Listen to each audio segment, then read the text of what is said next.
Pronto, gente, nós temos um domingo bem especial e de novo nós estamos no ritmo da Copa das Confederações, estamos no ritmo de Fórmula 1, né? Ritmo de esportes, Olimpíadas.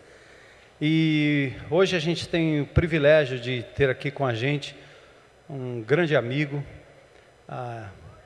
Eu acho que talvez a maior marca deste homem é a marca de servo, é aquele que tem ao longo de tantos anos, não só no automobilismo, mas também no meio esportista, no futebol, sido uma espécie de pastor de almas, um evangelista que tem usado a sua vida para trazer tanta gente para os pés de Jesus. Durante muito tempo ele liderou os Atletas de Cristo, né, que foi, no certo sentido, difundido no mundo inteiro. E esse nosso amado irmão já foi piloto de Fórmula 1. Então imagina o que é você estar perto de um homem que sentou num carrinho daqueles, né, a mais de 300 por hora. Já viveu essa emoção. Também depois de deixar a Fórmula 1, ele foi por muito tempo piloto daquele carro que é chamado medical car, né? O carro médico, que assim que os carrinhos largam, fica um carro lá atrás. Ele vai logo em seguida, porque qualquer acidente ou qualquer coisa, eles estão a postos para entrar. E Alex, como ex-piloto de Fórmula 1, foi também convidado a participar nesse período. Eu vou ter um bate-papo aqui com ele e tem um outro personagem aqui que eu queria convidar para vir aqui também. Ali está faltando uma cadeira, traz uma cadeira a mais aqui. Ou então faça o seguinte, me dá uma branquinha. Eles sentam aqui, eu sento na branquinha. Aí. Então eu queria chamar aqui ao palco o Alex Dias Ribeiro. E queria que vocês recebessem ele com salva de palmas.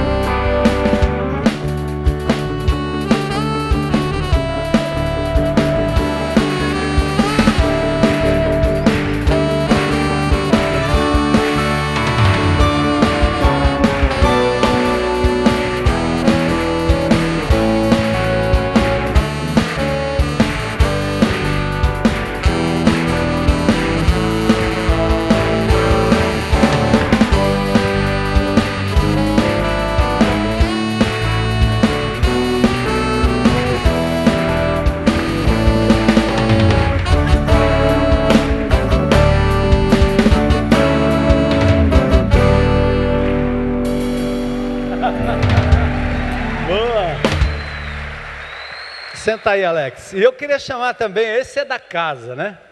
Mas é também um campeão. Cadê o Solon Mendes?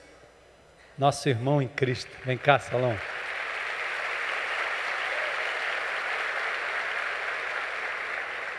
Arruma aí um microfone para o Solon.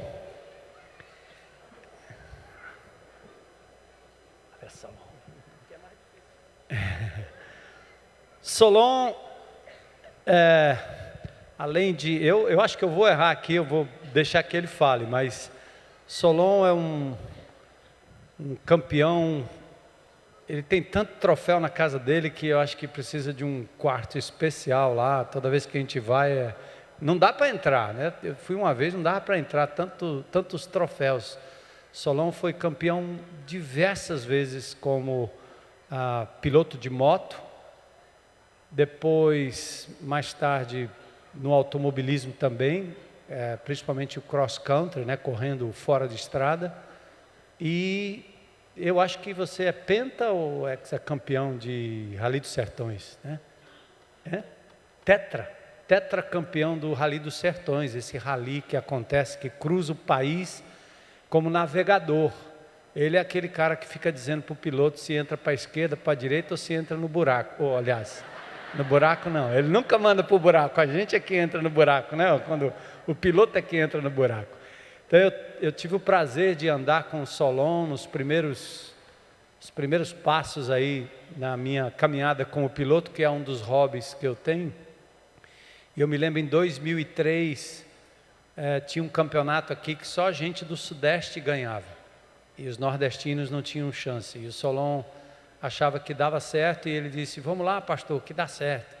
A gente talvez entra aí, daqui a alguns anos a gente se torna campeão. Então a gente entrou, eram 4 etapas aqui, e na última etapa nós estávamos em terceiro. O primeiro colocado já estava com o carro reservado lá em São Paulo. Ele já precisava de um 8º lugar só para ser campeão. E a gente era o terceiro. Então, quando nós chegamos aqui na Sabiaguaba, o primeiro lugar se perdeu, o segundo seguiu o primeiro, se perdeu também. Eu cheguei num lugar lá, o Solon do meu lado, eu disse: cara, acho que a gente está errado. Ele disse: que coisa? Ele me deu um pito daqueles bem grandes, né? Confie no navegador. E o 4º colocado, que era o camarada que poderia ainda tirar o título da gente, porque aqueles 2 depois passaram o primeiro colocado, fundiu o motor nas dunas aí a gente tinha chance, né? Pela primeira vez estreando.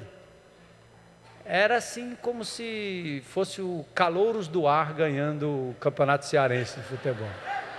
Imagina. E aí o que aconteceu foi que o 4º colocado, que ainda teria chance se fizesse uma boa prova, o pobre parou no posto, colocaram diesel ao invés de gasolina. E aí não deu outra. Nós ganhamos, né? Ganhamos a TR4 e parte dela foi doada para a construção desses galpões aí, né? Então foi de lá para cá que Deus tem feito uma obra muito grande na vida, não só do Solon, na minha vida e na vida de tantos outros aqui que participam do automobilismo como o hobby. Então, satisfação ter o Alex Dias Ribeiro aqui. Eu queria que ele introduzisse um pouquinho, falasse da família, falasse da sua esposa que aqui está com a gente também, e a gente prossegue com perguntas, inclusive Solon, se tiver alguma aí, pode fazer, tá certo? Nós vamos ter um momento de bate-papo e depois o Alex vai deixar uma palavra para a gente aqui com meditação para hoje à noite. Bom, é uma alegria estar aqui com vocês hoje e o que eu posso falar? Eu tenho uma super família, se não fosse pela Santa Bárbara ali, a gente não podia ter exercido uma carreira que me levou muito tempo fora de casa, viajando pelo mundo inteiro. Quando nós não tínhamos filhos, ela ia comigo, e depois que eles vieram, ela foi a âncora da família. Enquanto eu voava por aí, ela segurou a peteca lá, sendo pai e mãe, e me dando muita liberdade para poder desenvolver esse ministério que Deus nos confiou. Não só nas pistas, mas depois com Atletas de Cristo, nesses 22 anos, onde Deus nos deu a chance de ir em 5 Copas do Mundo, junto com os Atletas de Cristo da Seleção Brasileira, e em 4 Olimpíadas, apoiando esses atletas num trabalho de capelania, quando eles estavam lá no olho do furacão, debaixo de muita pressão e cobrança de resultado. E ali a gente pôde apoiá-los e também eles puderam ser desafiados a proclamar o Evangelho através da linguagem universal do esporte. Como se deu a sua conversão? Eu nasci num lar cristão e desde pequeno fui para a igreja, não por minha vontade, mas porque eu fui carregado pelos meus pais, meus avós. Sou terceira geração de batistões, tanto por parte de mãe como por parte de pai. Mas um dia eu descobri que Deus não tem netos, Ele só tem filhos, e que a responsabilidade era pessoal. E nesse dia eu entendi o plano da salvação, eu entreguei minha vida para Jesus Cristo, com um pouco menos de 9 anos, uns 2 ou 3 meses antes de fazer 9 anos. Como foi a sua entrada no automobilismo? Como é que aconteceu isso? Automobilismo, eu sou um dos piotários da construção de Brasília. O pioneiro foi em 60 no asfalto, quando a cidade foi inaugurada. Mas meu pai foi para lá no dia 1º de janeiro de 57, quando não havia absolutamente nada. E a gente viu aquela cidade sair do nada, e no dia 21 de abril de 60 teve a inauguração de Brasília, uma festa de arromba, e como parte dos festejos tinha uma corrida de automóvel, e eu então fiquei tremendamente motivado daquilo. Eu falei, quando eu crescer eu vou ser piloto. E voltei dali piloto, já construí meu primeiro carro de rolimã, era um caixote de bacalhau com 4 rodas, com 4 rolamentos, e a gente descia naquelas ladeiras. Eu comecei a estudar tudo sobre o assunto, e quando eu cheguei à conclusão de que, quando adquiri conhecimento sobre o que era necessário para ser um piloto, eu falei, aqui não tem jeito, eu não tenho a mínima condição de realizar esse sonho. Mas crendo em Deus, eu fiz uma ficha técnica do carro ideal, Apresentei para ele, olha, chefe, é isso aqui que eu preciso. E Deus disse sim, me respondeu. O carro não saiu do jeito que eu encomendei não, mas o pai teve um baita acidente com o Fusca dele, quase morreu. E quando ele estava todo quebradinho no hospital, eu já estava conseguindo falar. Na primeira semana a gente não sabia se ele ia escapar. Eu pedi o que sobrou do Fusca, e ele me deu, junto com outros 3 malucos que estudavam comigo no Científico da Universidade de Brasília. Nós transformamos o que sobrou daquele Fusca num carro de corrida. E chegamos em segundo nessa corrida importante, que tinham carros importados que vinham do Rio e São Paulo, ganhavam tudo lá em Brasília. E isso foi um tremendo sucesso, projetou a gente diretamente ao estrelato, rádio, jornal, televisão. E montamos uma oficina, e tudo que a gente ganhava na oficina a gente torrava nas corridas, e isso viabilizou economicamente a carreira de piloto no início dela. Você tem aqui alguns títulos, né? Piloto do ano em Brasília em 69, campeão brasiliense de kart em 70, bicampeão brasiliense de kart, estreia na Fórmula Ford, né? Campeão brasileiro da Fórmula Ford, vice-campeão inglês da Fórmula 3 e assim por diante. E num determinado momento aqui entra essa questão da Fórmula 1, acho que é Puxa vida, como é que aconteceu isso? Sua estreia na Fórmula 1, como foi participar, ou vir de categorias que a gente pode considerar categorias de entrada, mesmo uma categoria assim, de uma carreira vitoriosa, né? Mas a Fórmula 1 é um salto muito grande. Como aconteceu, Alex? Bom, a chegada lá foi a evolução normal. É como você vai para a escola, tem um primeiro ano, segundo, terceiro, quarto, e aí você vai sendo formado nesse assunto da velocidade, nas fórmulas de base, né? A Fórmula Ford foi a primeira, antes disso tinha o kart. Depois, na Fórmula 3 inglesa, eu fui vice-campeão no ano, vice-campeão europeu no outro. Passei para a Fórmula 2 e acabei estreando na Fórmula 1, 10 anos depois da primeira corrida com aquele carrinho lá que o pessoal chamava de objeto não identificado. Foi o primeiro, esse que nós construímos no fundo do quintal. E foi assim, muito difícil, muita luta, mas eu vi muito bem a direção de Deus. Ele me levou até lá, porque ele tinha um plano. E esse plano foi que no meio desse caminho eu descobri que o esporte é um excelente veículo de comunicação da mensagem do Evangelho. Não sei se era o melhor de todos, mas era o mais rápido, 300 por hora. A turma falava assim, lá vem ele, já foi. Então, se eu escrevesse no carro, porque Deus amou o mundo de tal maneira que deu seu único filho para que todo aquele que nele crê não pereça, mas tenha vida eterna, não dava leitura a 300 por hora, mas Cristo salva era o resumo de toda a mensagem cristã, e essa foi a mensagem que eu sempre levei no meu carro, no macacão e no capacete, a minha maneira de falar de Jesus. Inclusive esse carrinho que está na capa do boletim, né? Era esse o carrinho? Um deles, esse era o Fórmula Ford, aí eu já tinha parado de correr de Fórmula 1, já tinha pendurado a chuteira ou o capacete, e eu estava mentorando a carreira do meu irmão mais novo, e ele correu na Fórmula Ford inglesa, então tinha o mesmo layout do Jesus Saves Racing Team, que ele está sendo ressuscitado esse ano na Inglaterra. Exatamente. Então, através do esporte, a gente vê nas marcas, nas fotos, né, que a palavra Jesus salva esteve lá. A gente vai falar um pouquinho mais sobre isso, tenho mais perguntas sobre isso, mas, Solon, como é que foi a sua carreira na moto, por exemplo, né, como piloto, e o seu encontro com Jesus? Como é que aconteceu, visto que naquele meio, né, são poucos os evangélicos, ou quase nenhum. Hoje você tem mais, mas na sua época eu imagino que eram poucos os evangélicos entre os seus amigos. Bom, eu só queria dizer e confessar que é muito difícil estar aqui em cima. Eu prefiro estar dentro do carro com você, mandando você acelerar muito forte. Eu me sinto mais tranquilo lá. Mas, como eu creio que Deus está no controle de tudo, então vamos lá, né? Eu comecei no esporte em 86, após a recuperação de uma moto roubada. Ela veio toda depenada e eu digo, ela está pronta para ir para a trilha. Entrei na trilha, ganhei alguns troféus, e um belo dia passei para o carro também, fiquei ao mesmo tempo correndo de moto e de carro, e realmente eu gosto muito de ganhar. Eu gosto sempre de estar no pódio, você sabe bem disso, e se possível eu gosto sempre de estar no lugar mais alto. Até que um belo dia eu conheci a igreja, lá no 7 de setembro, conheci Jesus. E no meu terceiro final de semana eu fiz uma decisão. E esse, para mim, foi o melhor e maior troféu da minha vida. Foi o dia que eu tomei essa decisão. Aleluia.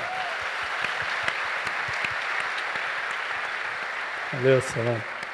Porque a partir desse dia, não é que eu ganhei mais troféu, não. Pelo contrário, eu comecei a tirar segundo, terceiro. Aqui é lá que eu tirava um primeiro. Mas, em compensação, eu consegui ver minha família diferente. Eu consegui entender os meus filhos melhor. E eu consegui resgatar a minha família realmente, após conhecer Jesus. Então, esse foi o maior troféu da minha vida. E é difícil.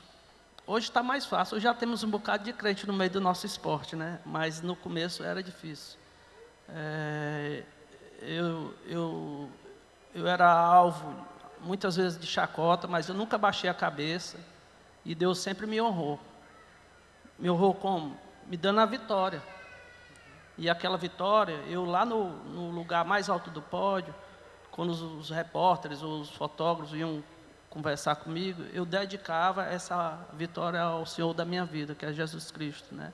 Então, essa era a resposta que eu dava. Eu não batia de frente com meus concorrentes lá na prova, porque eu dizia, como é que esses caras vão escutar de Jesus se eu travar uma luta com eles? Pelo contrário, a luta vai ser lá dentro da trilha ou da pista, mas eu vou fazer diferente. E aos poucos, eles foram vendo diferente, né? Vendo que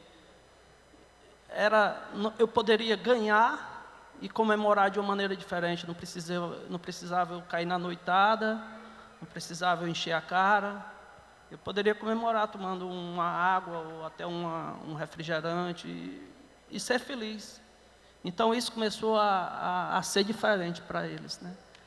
E até que um dia eu fui convidado para participar de uma grande equipe, que foi onde abriu as portas para me ganhar pela primeira vez o Rally dos Sertões, que é uma grande montadora do Brasil, que não vem ao caso o nome, mas eles acreditaram no nordestino, que era um dos tabus muito grande, acreditaram num cearense, principalmente, e mal sabiam eles, acreditaram num crente, né?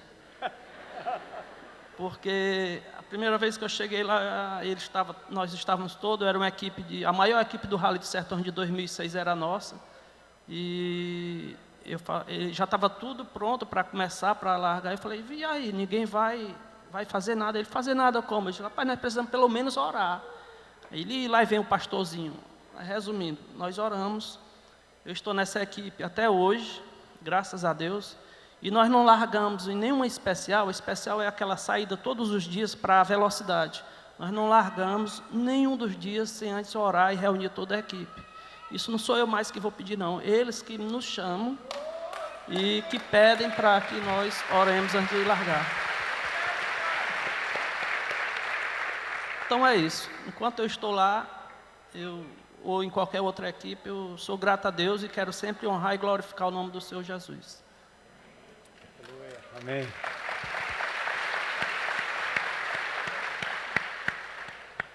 Alex, essa questão de levar o nome de Jesus, né? Eu achei engraçado outro dia, o Solon tem um capacete que ele tem, como é? Honra e glória a Jesus. Para honra e glória de Jesus. E um dia ele emprestou um capacete para um amigo que não era evangélico. E depois eu olhei na foto, lá estava esse meu amigo com o capacete, né? Para honra e glória de Jesus, né? Então essa coisa de, né? Eu acho que achei legal que o capacete, quando você é fotografado, filmado, né? Aparece, né? Pegando só o gancho, Armando. Sim. No tricampeonato de 2010, foi um tricampeonato muito difícil, que nós tivemos a atravessar o maior deserto do Brasil, que é o Jalapão, num caminhão de quase 4 toneladas, de 4x2. Muitos carros não conseguiram de 4x4, mas Jesus nos levou do início até o final. A 1h30 que nós tínhamos de vantagem, perdemos para meia hora, perdemos a 1h30, ainda perdemos mais meia hora, e recuperamos no último dia, nos últimos minutos e nos últimos segundos. E a imprensa estava toda lá, toda a imprensa que cobria o rally estava toda lá na chegada. E o meu capacete tem esse dizer, honra e glória a Jesus. E era um calor infernal mesmo, era escaldante, sabe como é o sertão. E na chegada, a comemoração foi muito forte. E em momento algum eu tirei nem a balaclava, nem o capacete da minha cabeça, porque eu sabia que a imprensa estava ali, e aquela mensagem tinha que ir para todo o Brasil e para o mundo. Então, ela vai comigo, essa mensagem sempre. Amém, glória a Deus. Alex, me fala um pouco sobre os atletas de Cristo, né, que você tem acompanhado ao longo principalmente das edições da Copa do Mundo. Inclusive aquela história, né, quem venceu o Tetra em 94, né, que você conta no seu livro. Qual a influência desses atletas? Depois queria que você falasse também sobre essa questão do uso daquelas camisetas, né? Eu amo Jesus e etc. Que inclusive tempo atrás houve uma discussão em cima do Kaká, porque ele usava, depois foi proibido de usar, né? Como você vê isso, como você lida com isso e qual a real influência desses jogadores dentro do plantel e fora também? Então, a palhinha, eu acho que a história é longa para isso, mas você poderia talvez pensar a importância desses atletas e acho interessante isso, quem venceu o Tetra em 94.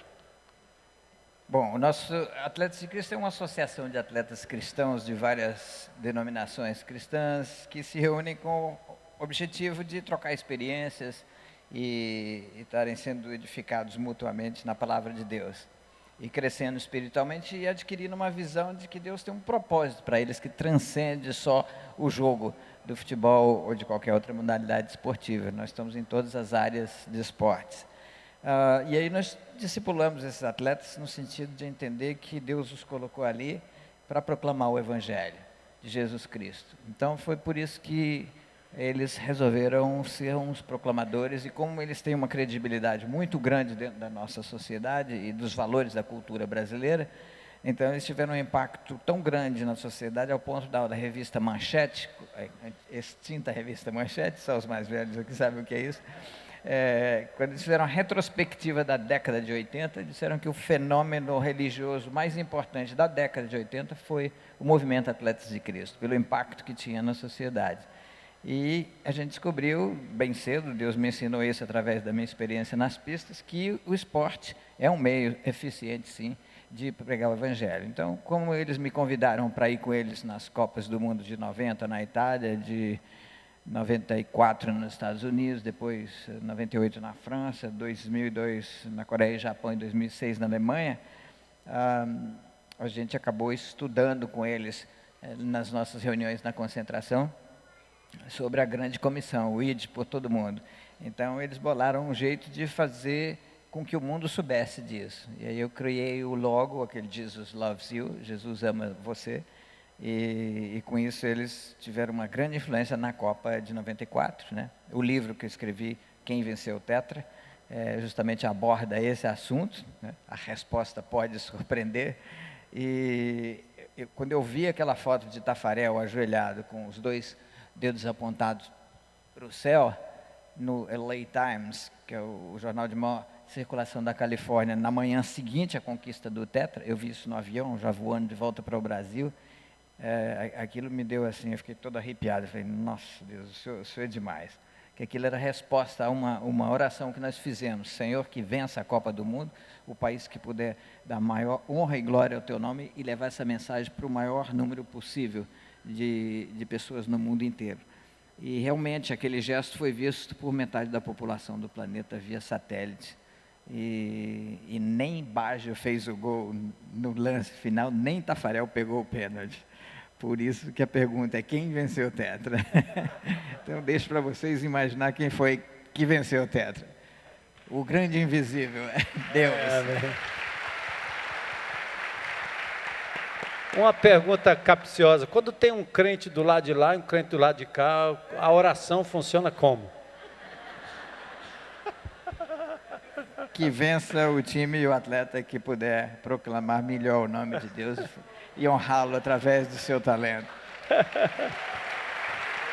Legal. O Alex tem um testemunho e talvez aí eu preciso só cuidar com o tempo aqui. Mas é interessante a caminhada do Alex, porque eu acho que a melhor colocação sua na Fórmula 1 foram 2 oitavos lugares, não é isso? Eu creio que sim, foram 2 Eu acho que oitavos, 2 ou oitavos. 2 sétimos. É, Não, 2 2 sétimos dois lugares. sétimos, Na né, Alemanha e lugares. no Então, Canadá. como é que uma pessoa pode se considerar vencedora, nunca tendo subido num pódio, né? Por exemplo, na Fórmula 1? Como é isso? Como é que se torna vencedor nessa condição de não ser o primeiro, mas ser o sétimo e o sexto ou o oitavo? É que o conceito de vitória de Deus é muito diferente do conceito de vitória do mundo, né? No mundo que nós vivemos, o vitorioso, o homem de sucesso, é aquele que tem o carro do ano, a mulher do ano, muita grana, a régua de medir sucesso do mundo é diferente da régua de medir sucesso de Deus. E a vitória, de acordo com o ponto de vista divino, não é essa vitória que o mundo oferece. É a vitória que Jesus Cristo conquistou para nós no lance da cruz, abrindo o caminho ao Pai e o acesso à vida eterna pelos méritos de Jesus. É por isso que o apóstolo Paulo diz que em Cristo nós somos mais que vencedores. Glória a Deus. Solon, deixa aí com a gente uma palavra, né? A gente vai... Aliás, o Alex está lançando um livro, o livro está aí, né, Alex? Mas antes que eu queria que o Solon deixasse uma palavra aí para a gente, e principalmente para aqueles que gostam, né, do automobilismo, curtem o rally. Aliás, tem muitos aí enrustidos aí na multidão, né? E muitos que foram conduzidos a Cristo. Essa igreja tem um Jeep Clube, inclusive, chamado Stauros. O Kaiser está aqui, mas ele está viajando. Mas tem gente aqui que já participou de um passeio do Stauros. Levanta a mão. Quem? Aí, ó, tá aí. Estão aí, tá vendo? Olha aí. É mais do que a gente imagina, né? Então, esses passeios são passeios feitos com carro 4x4. Você pode levar a família, o papagaio, o cachorro, vai todo mundo no carro. E eles saem por trilhas guiadas, né? E depois lá, quando eles chegam no local, tem um momento, a palavra é ministrada. Então, o Kaiser comanda isso, juntamente com o André Beleza, que é um outro chefe aí da área dos Stauros. E tem alguns aqui que também são competidores, né? Como o Kleber, o Dudu, o Stanger, né? E tem outros aqui, que o Sidney também, que já andou, né, Sidney? Tem vários competidores aqui. Quem já competiu 4x4 aqui, alguma competição? Levanta a mão aí. Tem alguém aqui? Eles estão vendo o Jogo do Brasil, eu acho. Ah, tem ali, ó. Ali também, tem, aqui também. Pronto, olha lá, também. Puxa, tem mulheres aqui também, né, que já participaram do Campeonato Cearense de Rally. Então, Solon, deixa uma palavrinha para a gente aí. O Solon vai participar do Rally dos Sertões agora, começa no dia 25 de julho, vai até o dia 3 de agosto, larga em Goiânia, 10 dias, 9 dias de competição, retornando a Goiânia, e a gente também é convocado a orar pelos amados que vão participar. Solon. Eu vou. Bom, Se como Deus vocês permitir. orarem por mim, vocês oram também pelo Armando, porque esse ano também ele vai, né, Armando? Bom, independente de ser o primeiro ou o sétimo, que a honra e a glória seja sempre do Senhor Jesus. Amém? Valeu, Solon, um abraço.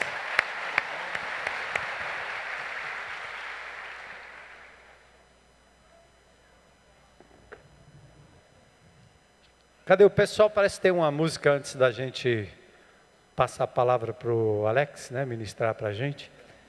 Vamos esperar aqui. Eu estou me lembrando de um episódio que eu gosto de participar de rally também. E uma vez tinha uma passagem, eu estava com um carro, que era um carro assim, tipo um Fusca no meio dos carros maiores, né? E tinha um lamaçal que parecia um cemitério de carros. E assim, porque os carros estavam atolados, né? E a gente chegou naquele lugar assim, gente, como é que nós vamos passar aí? Eu sei não. Fecha o olho aí, acelera e vai embora. Nós não estávamos com o pneu apropriado, não era nada apropriado.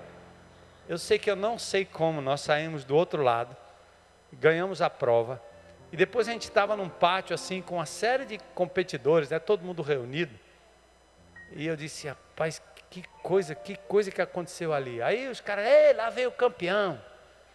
Aí um disse assim, mas também, ele tem um negócio com o homem lá de cima. E aí é o seguinte, a gente chegou naquele mar de lama, ele meteu a mão no cajado, Deus abriu o mar, ele passou e a gente ficou.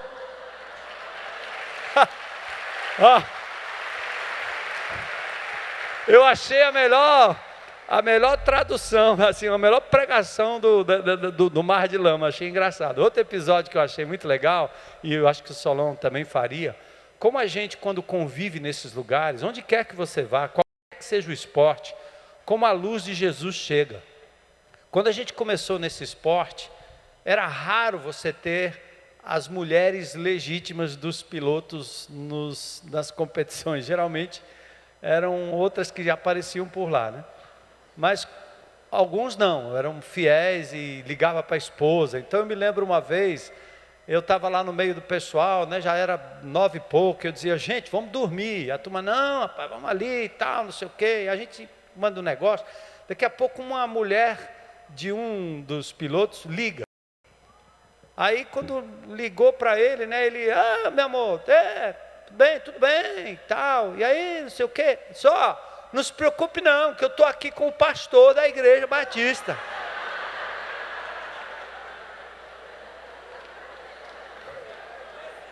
Quando ele bateu o telefone, ele disse, agora tu vai dormir agora comigo, eu vou dormir cedo, eu vou te arrastar, você vai comigo, cara. Mas depois eu disse para a mulher dela, não, ele foi bonzinho, ele foi dormir cedo, ele não foi para balada, gente boa, né? E como Deus mudou o perfil exatamente da participação da família, dos filhos, quando a luz chegou, né? A gente faz isso por amor, por lazer, mas também por prazer de ver a luz chegar nesses lugares. Oi, já ligou. Bom, há uns 2 anos, 3 mais, 4 anos atrás, o meu editor me chamou para um almoço e me desafiou a escrever um livro. E o tema que ele me deu é um livro sobre sucesso e significado. E eu perguntei, por que eu? Ele falou, porque nós entendemos que você já viveu essas 2 fases da sua vida. E além do mais, tem um americano que escreveu um livro aí chamado Virando a Mesa no Segundo Tempo da Vida, que é muito bom, e eu já tinha lido, e a gente queria que um autor brasileiro falasse disso. Você topa? Eu falei, deixa eu dar uma pensada. Aí fui pensar, orar, conversar com Deus, e eu voltei para ele e falei, olha, a minha vida não é 2 tempos, ela é 4 tempos. Expliquei para ele a diferença de um motor 2 tempos para um de 4 tempos, ele não entendeu nada, mas falou, quais são os outros 2 tempos, além de sucesso e significado? Falei, antes do sucesso, tem esse negócio do sonho. E como eu fui para Brasília muito cedo, e eu vi uma cidade inteira nascer do nada, do sonho do presidente Juscelino Kubitschek, que contaminou irremediavelmente a vida do Dr. Isaac Barreto Ribeiro, meu pai, e nós aportamos em Brasília em 57, quando não tinha nada de lá, e nessa corrida eu comecei a sonhar e depois fui atrás de realizar esse sonho, então eu dissertei sobre o sonho. E me lembrei de uma música do poeta Janíris Magalhães, quando criança sonhei ser Flash Gordon, Robin Hood, ou até o rei dos contos de fada, quis ser líder de um grupo de rock, ou mocinho num filme de cowboy. Eu fiquei pensando que o sonho é a mola propulsora de todas as grandes realizações humanas. Então, eu escrevi sobre isso e também, quando conto a minha história toda, em detalhes, nessa fase do sonho, desde pequeno até viabilizar o sonho de ser piloto, como eu já contei para vocês aqui. Então, não preciso perder muito tempo com essa fase, mas entramos depois na fase da busca do sucesso. E o sucesso, eu descobri que a régua de medir sucesso do mundo é muito diferente da régua de medir sucesso de Deus. E a régua de medir sucesso do mundo é cruel. E ela transforma o ser humano em escravos de uma tirania de ter sucesso na vida, onde o sucesso é medido por padrões mundanos e não sobre o ponto de vista de Deus. E daí, nesse afã de responder essa pergunta, eu cheguei à conclusão que existem 3 tipos de sucesso. O primeiro, que eu chamo de sucesso real, é o sucesso que você ser bem sucedido naquilo que se propôs a fazer, transformando o seu sonho em realidade. E aí você entende mais ou menos quais são os parâmetros para você analisar o seu sucesso. Isso pode ser piloto, engenheiro, advogado, pastor, pode ser um casamento, o príncipe encantado com quem as moças sonham tanto, tudo isso, você pode ser bem sucedido nessa carreira e você decide o que é sucesso. O segundo é o sucesso do valor que as pessoas lhe atribuem. Ou seja, a opinião de terceiros conta muito nesse caso, mas eu chamo isso de sucesso virtual. Porque se a gente olhar para a vida de Jesus Cristo, as mesmas vozes que o aplaudiram foram as que gritaram, crucifica ele, crucifica. Então a opinião pública muda muito e eu chamo isso de sucesso virtual. Um sucesso um tanto quanto perigoso. Pobre de quem depende da opinião dos outros para ser feliz. E tem um terceiro tipo de sucesso, que eu chamo de sucesso absoluto, que é você cumprir o propósito específico para o qual você foi criado. E aí quem determina o que é sucesso ou não é o seu Criador, Deus. Então, trabalhando em cima disso, eu vou analisando o sucesso, os prós, os contras, os efeitos colaterais e até descobri uma coisa uma vez, sabe esses e-mails que inundam a sua caixa postal, né? Eu gosto muito de ler esse aqui, que um dia chegou para mim, eu até coloquei aqui no livro, porque ajuda a gente a ver o sucesso sobre um ponto de vista mais realista. Então eu vou ler aqui. Sucesso, com 1 ano de idade é conseguir andar. Aos 3 anos, sucesso é não fazer xixi nas calças. Com 10 anos, sucesso é ter muitos amigos. Com 16 anos, sucesso é fazer sexo. Com 18 anos, sucesso é ter carteira de motorista. Aos 30 anos, sucesso é ter dinheiro. Com 50, é ter muito mais dinheiro do que quando você tinha 30, né? Afinal de contas, você teve 10 anos para acumular o patrimônio. Mas com 70 anos, sucesso é ainda poder desfrutar dos benefícios de uma carteira de motorista. Com 75, sucesso é ainda fazer sexo. Com 80, sucesso é ter muitos amigos vivos.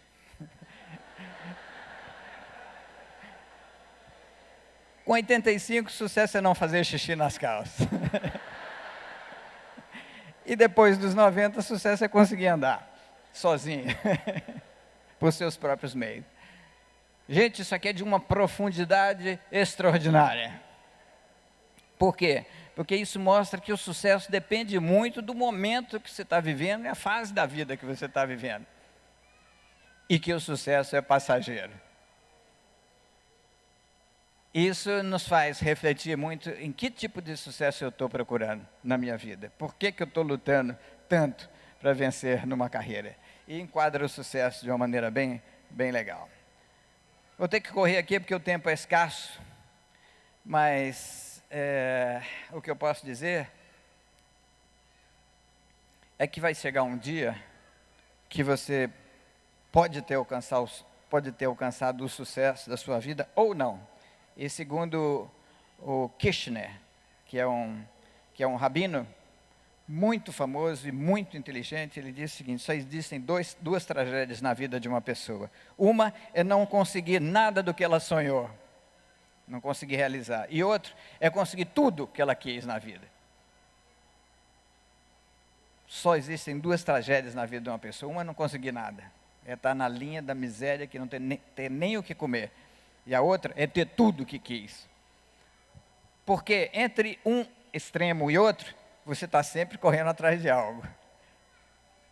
E a vida, nesse caso, é como se fosse uma corrida de cachorro, que tem muito na Flórida, que eles têm aqueles cachorros atletas, que tem um peitão assim, a barriga fininha, e esses cachorros perseguem um coelho mecânico. E no livro do Dallas Willard, ele comenta que um dia o cachorro eletrônico pifou. O coelho pifou. E os cachorros finalmente agarraram o coelho. Só que eles não sabiam o que fazer com esse coelho. E começaram a morder uns aos outros, a brigar e andar em círculos, e foi assim bagunçou o coreto do jogo. E ele foi para casa com uma mensagem. Ele falou: todo ser humano precisa ter um coelho para correr atrás na vida. Mas esse coelho nunca pode ser pego. E onde é que nós vamos encontrar um coelho desse tipo? Só na eternidade. E correndo na direção de um dia ter um encontro maravilhoso com Cristo nos ares. Amém? Depois que você já teve o sucesso e teve a casa grande, já tem a casa grande, os filhos já casaram, já está a vida arrumada, já saiu de casa, muita gente vai parar um dia e falar, e daí? Corri tanto para quê? Qual é o sentido da vida? Aí o sujeito está entrando na fase da busca do significado. Como o Bill Gates, que depois de ter todo o sucesso e toda a grana do mundo, abdicou da sua função de diretor da Microsoft para se dedicar às causas nobres que são... ele estava procurando o significado da vida dele na filantropia, já que, sob esse novo ponto de vista, Madre Teresa de Calcutá era muito mais importante do que ele, em função do que ela fez pelo bem da humanidade. Então, nessa fase do significado, isso aconteceu na minha vida, quando a minha carreira foi para o brejo no automobilismo, eu fiquei deprimido, e foi um problema. Deus foi lá e me resgatou, porque nem com 4x4 e reduzido eu conseguia sair daquela lama. Ele me rebocou mesmo para fora, me deu uma segunda carreira com Atletas de Cristo, e lá encontrei todo o significado que eu precisava na minha vida. Durante 22 anos eu estava no centro da vontade de Deus, discipulando esses atletas, preparando eles para serem proclamadores do Evangelho e realizar a visão que eu tive quando era piloto ainda. Eu achava que era possível alcançar o mundo inteiro para Cristo através da linguagem universal do esporte. E quando minha carreira foi para o brejo, eu achei que a visão tinha morrido. Mas eu vi essa visão ressuscitada. E o grande demonstrativo dessa verdade foi quando, em Yokohama, o Brasil conquistou o Penta, e 3 atletas se ajoelharam no meio do campo para agradecer a Deus, e quando eles levantaram, a câmera deu um zoom no peito deles, e lá estava escrito, Jesus loves you. E como eu sabia que aquela imagem que eu vi no telão de Yokohama estava sendo transmitido via satélite para metade da população do planeta, eu falei, chefe, pode me levar, porque eu já cumpri a minha missão nesse mundo. Aquele foi o dia mais feliz da vida, porque, parodiando o nosso ex-presidente, nunca na história desse mundo, tantos olhos viram essa mensagem ao mesmo tempo. Então, esse foi o ápice da minha carreira como proclamador do Evangelho. Significado. Daqui a pouco eu vou mostrar um filme de como esses atletas estão proclamando o Evangelho e como vocês vão poder responder essa pergunta, como você pode participar disso aqui, como alcançar o mundo através do esporte. Segura comigo aí que nós chegamos lá. Então, sonho, sucesso, significado. Depois, eu notei que entre essas 4 estações da vida, tem as transições, que eu chamo de Saara. Saara por quê? O que é o Saara? A palavra deserto. E aí eu falo, estou fazendo um trocadilho muito barato, dissertando sobre o deserto, mostrando o papel do sofrimento na vida do cristão. É indispensável, é doloroso, mas é no deserto que Deus usa essa ferramenta chamada sofrimento para nos transformar na imagem e semelhança do seu Filho Jesus, para fortalecer o nosso caráter, para nos fazer mais parecido com Ele, para que nós possamos ser os caras de Cristo nesse mundo. Amém? Tem que passar. Não tem um cristão bom que não passou pelo deserto. Se você não passou ainda, pode preparar o lombo, que isso vai chegar. E quantos aqui nunca sofreram? Levanta a mão aí. Nunca sofreram? Ninguém, graças a Deus. E eu fico feliz também que não tinha ninguém dormindo no meu sermão, porque às vezes quando eu falo isso, tem um que estava dormindo. Bom, vamos em frente. E aí, para terminar, nós chegamos na 4ª e última etapa da vida. A palavra que eu queria era transcendência. Só que eu queria tudo com S, para ficar mais fácil de decorar e fica bonitinho. S, S, S, yes. E eu estava discutindo com o bispo Walter McAllister, que é o contrário do Armando Bispo, né? Um é bispo por título, outro é bispo pelo nome. E ele é um grande escritor, é meu cunhado. E nós estávamos trocando uma ideia. Eu falei, ô Walter, me dá aí uma palavra que seja sinônimo de transcender com S. Ih, tá difícil. E quando nós estávamos discutindo, o meu sobrinho, o filho dele, estava só ouvindo nossa conversa. Eu tenho a palavra que vocês querem. Aí eu perguntei, qual é? Qual é? Ele falou, sepultura.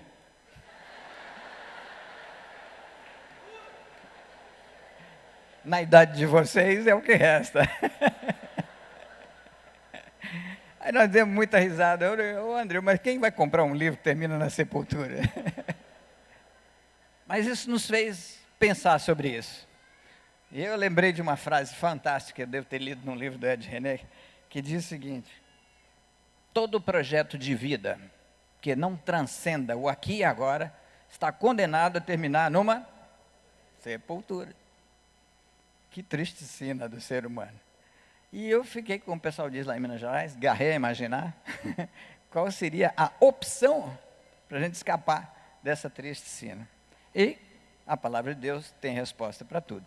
E a resposta é que você só escapa da sepultura como um fim da sua linha, se você transcender pelos méritos de Jesus Cristo, que nos conquistou na cruz, aquela vitória que nos resgata a presença do Pai e abre o acesso à eternidade. Então, o que eu trabalhei nessa parte do livro foi com a percepção daquilo que Deus está fazendo na minha vida e na vida de cada cristão. Se você não sabe, Deus tem muitos planos para a sua vida, muitos. Mesmo que você mele alguns, fazendo mau uso do seu livre-arbítrio, Ele tem um propósito, genérico para todos os cristãos e um específico para cada um como indivíduo. E você foi criado de uma forma muito especial. O salmista diz lá no Salmo 139 que graças te dou porque me criaste de forma assombrosamente maravilhosa. E a minha alma o sabe muito bem. Isso é muito importante, porque criado de forma extraordinariamente, assombrosamente maravilhosa, você foi. Mas nem todos têm essa percepção que o salmista tinha quando ele falou, e a minha alma o sabe muito bem. E aí trabalhamos no intuito de conscientizar cada leitor do livro que você é muito importante, que Deus tem um plano um propósito específico da sua vida e que você será bem-aventurado se construir sua vida em torno do propósito para o qual você foi criado. Amém? 3 questões que o homem sem Deus não responde de jeito nenhum. Em bom mineirês é assim, donde eu vim, pronto eu vou, modo de que eu estou aqui. Traduzindo, de onde eu venho, para onde eu estou indo e por que eu estou aqui. Gente, tem muita gente sem saber por que está aqui, mesmo entre nós os crentes. Então a gente procura nessa fase do significado mostrar que Deus tem um plano maravilhoso para a sua vida, um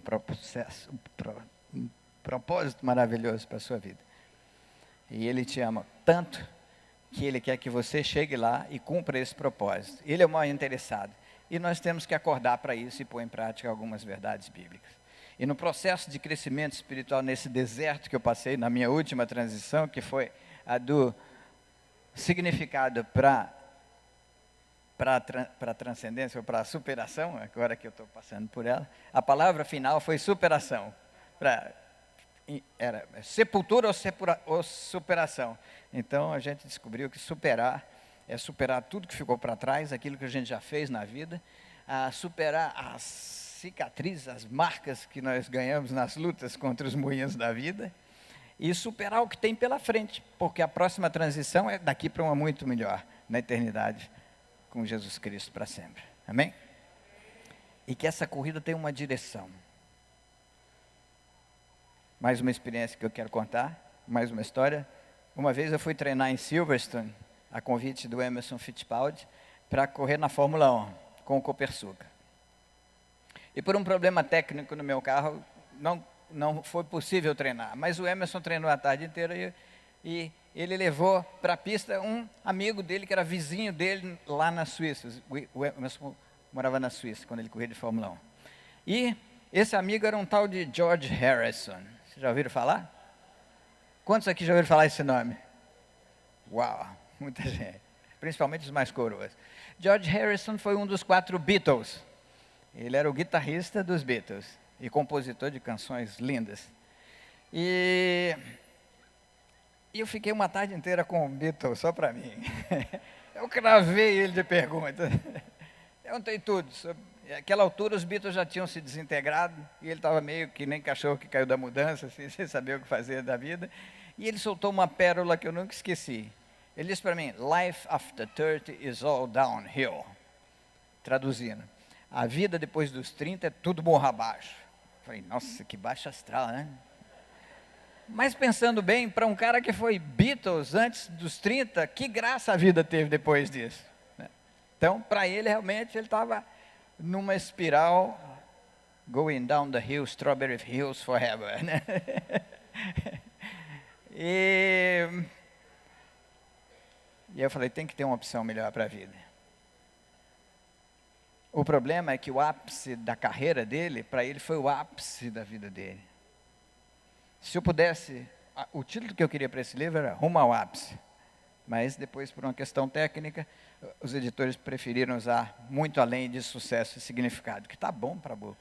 Mas a corrida é noutra direção para o cristão. Porque nós vamos sendo transformados de fé em fé, de glória em glória, e nós vamos cada vez melhor. Amém? O ápice da minha carreira foi o GP Brasil de 1977, que eu alinhei meu marcha na última fila, junto com Ronnie Peterson, junto com James Hunt, Emerson Fittipaldi, Niki Lauda, só campeão, e eu lá no meio dessas feras. E para completar a apoteose, meus patrocinadores mandaram fazer 80 mil bonés com meu nome, Alex, é um sucesso. Quando eu parei, que eu olhei na arquibancada, estava um sol de rachar, todo mundo com boné na cabeça. Era a minha torcida, foi o máximo. Dali para frente, o sucesso que nós imaginávamos que íamos ter, não aconteceu, nos termos que eu queria e que muita gente queria. E se não fosse essa certeza que o rumo da vida é em outra direção, eu teria ido downhill forever, que nem eu. E aí eu imaginei qual é a direção dessa corrida. Essa corrida vai terminar um dia, quando nós tivermos um encontro nas nuvens, e aquele que nos espera na linha de chegada olhar para a gente olho no olho, e nós vamos ouvir a sentença mais linda do universo: bem-vindo, servo bom e fiel.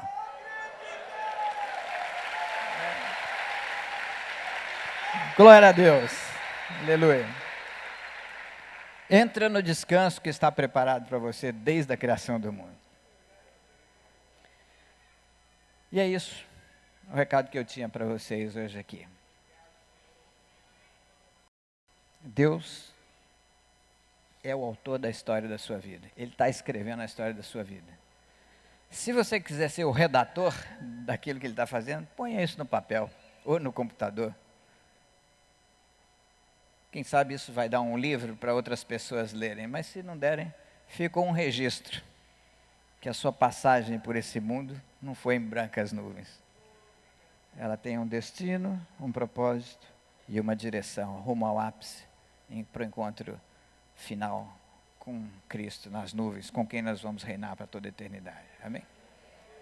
E você pode ser o redator desse livro. Amém? Essa é a mensagem para vocês hoje. Eu queria falar um pouco dos livros e como responder essa pergunta aqui. Em poucos minutos nós vamos passar um vídeo que vai dizer tudo isso. Eu já quero que o pessoal da técnica fique com ele no gatilho aí. Nós pulamos o primeiro vídeo que eu ia mostrar, vou mostrar só o segundo, esse do DVD. O livro está aqui, ele é um livro de autoajuda. Junto com ele eu trouxe uma nova versão, a última edição do Mais Que Vencedor, que é uma biografia que é usada como veículo para levar até o leitor os princípios judaico-cristãos e como você pode ser mais que vencedor nesse conceito divino de vitória. Tem em conta também minha trajetória em Atletas de Cristo, a Copa do Mundo da França, como aconteceu, e é uma releitura de olhar pelo retrovisor da história da minha história e ver quanta coisa fez o Senhor. E isso pode te ajudar também a fazer a sua releitura. Esse aqui é muito bom para você dar de presente para o seu amigo não cristão. Esse aqui já é um livro com mais conteúdo teológico, porque um foi escrito 30 anos depois do outro. E 30 anos na vida de um ser humano muda muita coisa, principalmente se ele é dirigido por Deus, pilotado por Deus. E tem o vídeo, esse que eu vou passar, tem algumas cópias lá que você pode levar. Quando eu terminar aqui, eu vou falar 1 minuto sobre ele e nós vamos terminar com uma oração para que Deus possa trabalhar na sua vida, para que você também seja um proclamador do Evangelho através da linguagem universal do esporte. Esses atletas que vocês vão ver, foram atletas que eu pude discipular pessoalmente e mostrar para eles o caminho e uma maneira de pregar o Evangelho através dessa linguagem universal do esporte. Vamos lá.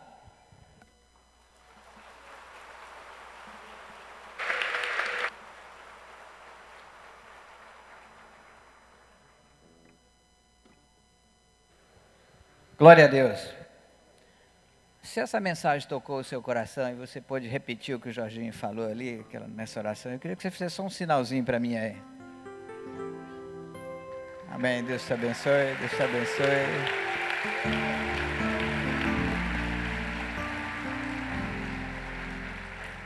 Amém. Essa é uma semente que fica plantada e para quem está aqui e gostaria de ter a resposta como alcançar o mundo para Cristo através da linguagem universal do esporte, é muito simples. Deus te colocou nesse mundo para, a exemplo da natureza, onde todo ser vivo é capaz de se reproduzir não semelhante, a nível espiritual, você que é cristão é plenamente capaz de gerar um filho na fé. Você só precisa abrir a boca e entregar essa mensagem.